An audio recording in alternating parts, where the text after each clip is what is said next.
Activision being its usual greedy self again? I'm shocked. Shocked, I tell you. Actually, I'm not shocked one bit because I knew they would do this. Ever since AAA companies were telling outlets and their investors that they remain undecided on next-gen pricing, what they meant was they've already decided on next-gen pricing, they just remain undecided on how to foist their greed upon us. After looking at the edition's FAQ for Black Ops Cold War, I must conclude that it's another Confusopoly designed to push a $70 price tag in order to normalize it, because during the middle of a global pandemic and economic crisis is the perfect time to charge an additional $10 from people. After which they'll start whining again about how the price needs to be raised to $80.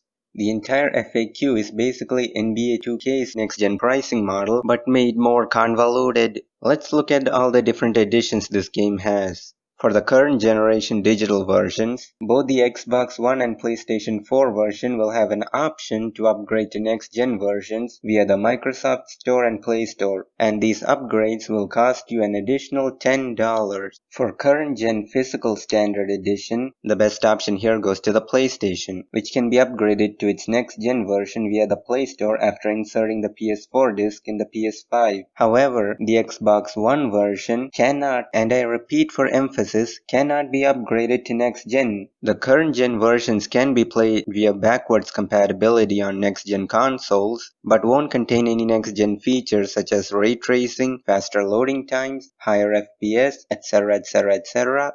For the next-gen physical standard edition, the Xbox Series X version is the better choice, as it contains both current-gen and next-gen versions of the game. However, the PlayStation 5 version only contains the next-gen version of the game, meaning you can't play it on the PlayStation 4. Keep in mind that these physical discs are not compatible with the Xbox Series S and the PlayStation 5 digital editions, as those two console versions don't have any disk drives. Now for the digital cross-gen bundle, which costs $70 and contains both the current-gen and next-gen version of the game, and doesn't contain any of the convoluted nonsense I've just mentioned, which makes it clear that this is the version of the game that Activision Blizzard wants everyone to buy. If the Xbox Series X Physical Standard Edition can have both the current gen and next gen version of the game, then why the hell can't they do the same for all the other convoluted Physical Standard Editions? There's nothing honestly preventing them from doing that. The reason, as I mentioned before, is to normalize the $70 price point. Now, are there video games that might merit a $70 price point? Yes. Is Call of Duty Black Ops Cold War a game that justifies a $70 price tag? Hell no, because they already make billions of dollars in revenue from microtransactions, which is more than enough to make up for inflation or expensive development costs or whatever excuse they want to foist upon us.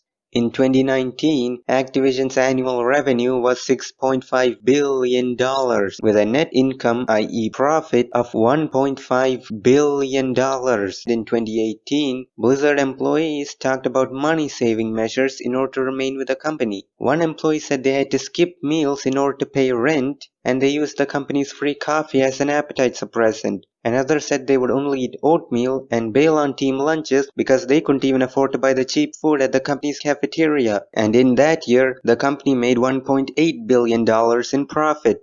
Maybe, just maybe, some of that $1.8 billion and $1.5 billion could have been used to give these employees a pay raise so that they could at least be able to afford the cheap cafeteria food and pay rent. Heck, Bobby Kotick's executive compensation could have been slashed entirely in order to deal with this. Bobby Kotick was paid $30 million last year and has a net worth of $7 billion. In other words, he can live out his entire life in luxury without ever making another penny ever again. To put into perspective just how rich he is, you would need to make over $19,178.08 every day for over 1,000 years in order to reach the level of wealth Bobby Kotick has. Activision Blizzard, like the rest of the greedy AAA gaming publishers, want to normalize the $70 price point in order to make more money solely for the sake of making more money. If they honestly want to charge us $70, then make games that are worth $70, or at the very least, stop promoting all these special editions, season passes, battle passes, virtual premium currencies, microtransactions, glorified gambling mechanics, TV advertisements in the middle of our games, subscriptions, overpriced DLCs. For comparison, CD Projekt Red is only charging $60 for Cyberpunk 2077 and offering a free next-gen upgrade because they have the decency of not trying to charge you an extra $10 in order to play the game you've already bought and paid for on next gen, while still remaining incredibly profitable because they actually make great games that don't rely on exploitative monetization schemes in order to make more money off of us. That's my 2 cents on this matter, and thank you for watching.